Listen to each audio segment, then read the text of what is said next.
Hello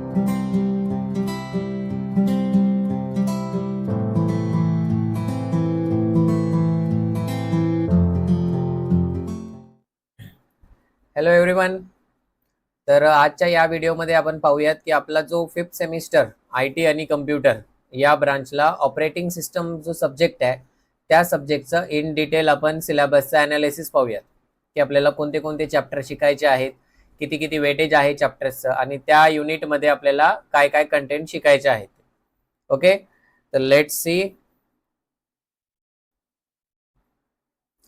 तर पहा,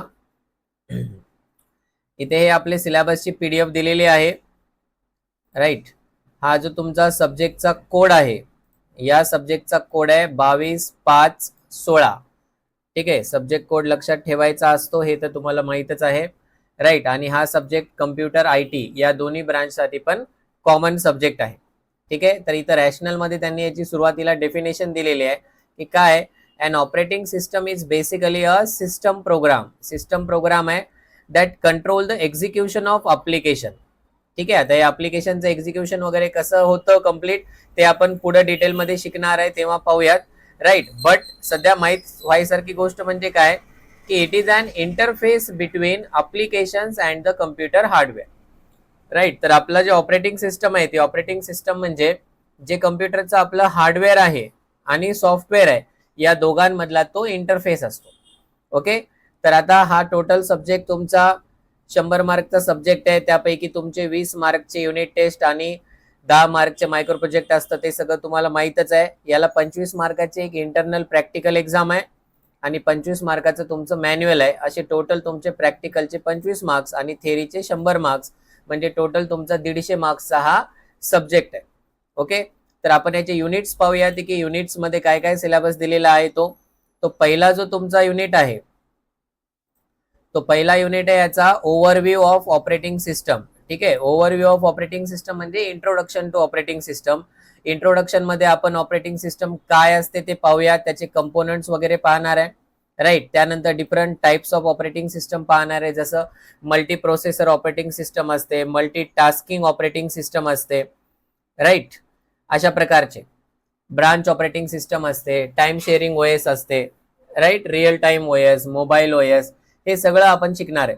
आणि त्यानंतर कोणत्याही ओएसचे 2 टाईप असतात. सुरुवातीला कमांड लाईन ओएस यूज करायचे, बट आता आपण सगळे ग्राफिक युजर इंटरफेस म्हणजे GUI ही ओएस आपण यूज करतो. ठीक आहे, तर सेकंड युनिटमध्ये आपल्याला पाहायचे सर्व्हिसेस आणि कंपोनंट्स ऑफ ऑपरेटिंग सिस्टम. ठीक आहे, तर याच्यामध्ये हे वेगवेगळे सर्व्हिसेस दिलेले आहेत. टोटल आपल्याला 9 सर्व्हिसेस शिकायचे आहेत. त्यानंतर ओएसचे वेगवेगळे कंपोनंट्स आहेत. राईट, सिस्टम कॉल काय असतो ही पण कन्सेप्ट इथंच आपल्याला दिलेली आहे. ओएसचे वेगवेगळे कंपोनंट्स आहेत. प्रोसेस मॅनेजमेंट आहे, मेन मेमरी मॅनेजमेंट आहे, फाईल मॅनेजमेंट आहे. Right, input output device management असते, सेकंडरी स्टोरेज मॅनेजमेंट आहे. तर हे सगळे पुढे जाऊन आपल्याला सेपरेट युनिट्स आहेत. राईट, हे सगळाच सिलेबस नाही आहे, 1-2 युनिट यातले कमी केलेले आहेत त्यांनी, बट टोटल 6 युनिट्स आपल्याला शिकायचे आहेत. परत आपण शिकणार आहे की ऑपरेटिंग सिस्टमचे टूल्स आहेत, युजर मॅनेजमेंट असतं, सिक्युरिटी पॉलिसी असतं, टास्क मॅनेजर वगैरे असतो. हे सगळे टूल्स वगैरे पण आपल्याला शिकायचे आहेत पुढे जाऊन. ठीक आहे, तर आता थर्ड युनिट जो आहे तो आहे तुमचा प्रोसेस मॅनेजमेंट वाला युनिट. या प्रोसेस मॅनेजमेंट मध्ये आपल्याला बेसिकली सगळ्यात इम्पॉर्टंट शिकायचं ते म्हणजे स्केड्युलिंग बद्दल शिकायचं. राईट, की प्रोसेस स्केड्युलिंग काय असते, स्केड्युलिंग म्हणजे तुमचा टाइम टेबल समजा, ते सगळं असतं. त्याचं थिअरी पार्ट आपण शिकणार आहे. त्यानंतर इथं आणखी महत्वाची कन्सेप्ट असते ती म्हणजे आहे IPC, त्याला आपण इंटर प्रोसेस कम्युनिकेशन म्हणतो. इंटर प्रोसेस कम्युनिकेशन म्हणजे 2 प्रोसेस एकमेकांसोबत कसं कम्युनिकेट करतात. ठीक आहे, त्यानंतर असते थ्रेड्स. लॅपटॉप वगैरे घेताना जर तुम्ही CPU चे स्पेसिफिकेशन पाहिले असेल तर त्याच्यामध्ये तुम्हाला कोर आणि थ्रेड्स असं लिहिलेलं दिसतं. ठीक आहे, तर ते थ्रेड्स थोडे वेगळे आहेत आणि हे थ्रेड्स थोडे वेगळे आहेत. जेव्हा आपण हे ऑफलाईन मध्ये शिकणार आहे तेव्हा आपण डिटेलमध्ये पाहूयात की हे काय असतं. आणि त्यानंतर एक इम्पॉर्टंट पॉइंट म्हणजे हे प्रोसेस कमांड्स आहेत. ओके, याच्यावरती एक क्वेश्चन पेपरमध्ये राहतो. त्यानंतर आणखी दुसरा एक इम्पॉर्टंट चॅप्टर आहे तो म्हणजे स्केड्युलिंग अँड इट्स रिलेटेड अल्गोरिथम्स. इथं आपण स्केड्युलिंगचे बेसिस शिकणार, प्रोसेस मॅनेजमेंट मध्ये स्केड्युलिंगची एक कन्सेप्ट शिकणार आहे. तर इथं आल्यानंतर आपण स्केड्युलिंगला डिटेलमध्ये शिकणार आहे की स्केड्युलिंगचे टाइप्स काय असतात. ठीक आहे, त्यानंतर स्केड्युलिंगचे अल्गोरिथम्स काय आहेत, हे नावं तुम्ही ऑलरेडी ऐकले असतीलच. FCFS म्हणजे first come first serve, SJF shortage job first, SRTN shortage remaining time next असं त्याचा लॉंग फॉर्म आहे. RR म्हणजे राऊंड रॉबिन. हे सगळे आहेत. आणि त्यानंतर एक कंडिशन शिकायची ती असते डेडलॉकची कंडिशन. डेडलॉक म्हणजे जेव्हा आपण म्हणतो ना सिस्टम हँग झाली म्हणून, तर त्याचे कारण काय आहेत. ठीक आहे, तर ते डेडलॉक आपण प्रिव्हेंट करू शकतो, कसं करतो, किंवा त्या डेडलॉकला आपण अवॉइड कसं करू शकतो, डेडलॉकला आपण हँडल कसं करणार, या सगळ्या गोष्टी आपल्याला इथं शिकायच्या.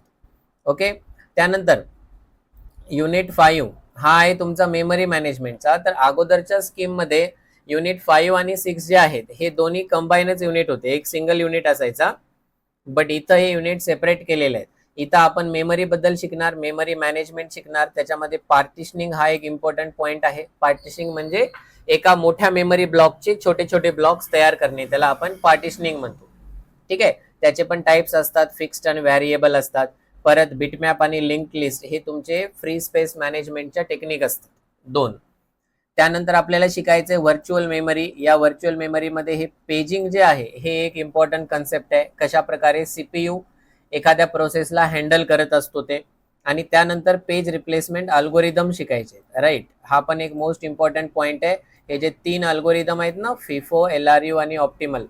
फिफो म्हणजे first in first out, LRU म्हणजे लिस्ट रिसेंटली युज्ड आणि ऑप्टिमल एक अल्गोरिदम. तर असे हे 3 अल्गोरिदम आहेत. तिन्हीपैकी एकावर तर 100% 6 मार्काला क्वेश्चन पेपरमध्ये असतोच. त्यानंतर शिकायचंय फाईल मॅनेजमेंट. त्याच्यामध्ये फाईल काय असते, फाईलचे ॲट्रिब्यूट्स काय, त्याचे वेगवेगळे एक्सटेन्शन्स कोणते असतात, राईट. फाईलवर आपण काय काय ऑपरेशन्स करतो, जसं open file, close file, copy file, write, delete करा, ट्रंकेट करा, हे वेगवेगळे ऑपरेशन्स असतात. त्यानंतर फाईलच्या ॲक्सेस मेथड्स आहेत, की मेमरीमध्ये एखादी फाईल जर आपल्याला ॲक्सेस करायची तर ती आपण कशी करू शकतो. त्याचे 2 मेथड असतात, एक सिक्वेन्शियल असते आणि एक डायरेक्ट असते. त्यानंतर आहे डिरेक्टरी स्ट्रक्चर, म्हणजे इथं फाईल आपण सेव्ह कशी करतो. डायरेक्ट फाईल सेव्ह करता येते, किंवा एखाद्या फोल्डरमध्ये फाईल सेव्ह करता येते, किंवा फोल्डरमध्ये सब फोल्डर्स आहेत, सब फोल्डर्समध्ये फाईल्स आहेत, राईट. अशा प्रकारचं ते स्ट्रक्चर असतं. त्यानंतर आणखीन एक महत्वाचा पॉईंट यातला म्हणजे हे RAID structure of the disk. रेडचा लॉंग फॉर्म आहे, तो असतो redundant array of independent disk. ठीक आहे, तर हे डेटाचं बॅकअप वगैरे घेण्यासाठी यूज केलं जातं. याच्या बऱ्याच लेवल्स आहेत, त्याच्यापैकी आपल्याला फक्त 0 to 6 पर्यंतच्या लेवल शिकायचे, राईट. तर हे झालं तुमचे युनिट्स. 6 जे युनिट्स आहेत त्या 6 युनिट्स मध्ये आपल्याला काय काय शिकायचं आहे. ठीक आहे, आता याच्यानंतर तुमचे सब्जेक्ट हे युनिट्स दिलेत आणि त्याचे वेटेज दिलेले आहेत. मोस्टली सगळ्या युनिट्सला युनिफॉर्म वेटेज दिल्यासारखंच आहे. कोणता एखादा युनिट खूप जास्त मार्कासाठी किंवा कोणता एखादा युनिट खूप कमी मार्कासाठी असं काही केलेलं नाहीये. सगळं इक्वली डिस्ट्रीब्यूट केलेला सब्जेक्ट आहे हा तुमचा ऑपरेटिंग सिस्टम. ओके, तर काही डाऊट वगैरे असतील याच्यामध्ये तर तुम्ही डायरेक्ट कॉन्टॅक्ट करू शकता, काही प्रॉब्लेम नाही. Okay, thank you.